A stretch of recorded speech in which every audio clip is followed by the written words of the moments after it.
Hi, Jim here from Champion Trading Corporation. We're running a Manton Gaulin 15M homogenizer, rated for up to 10,000 PSI, intermittent motion, small. It's a 220, 440, three-phase drive. We're going to run it and we're going to recycle it. We're going to recirculate it.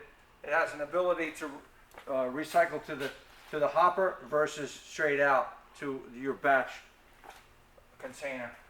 Here we go. Turn it on.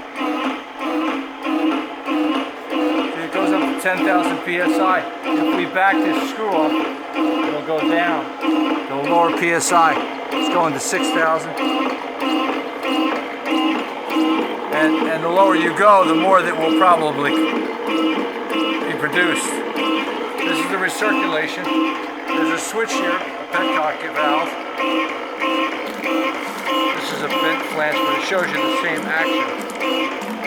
When you go higher, the higher PSI, it'll probably reduce the flow because it's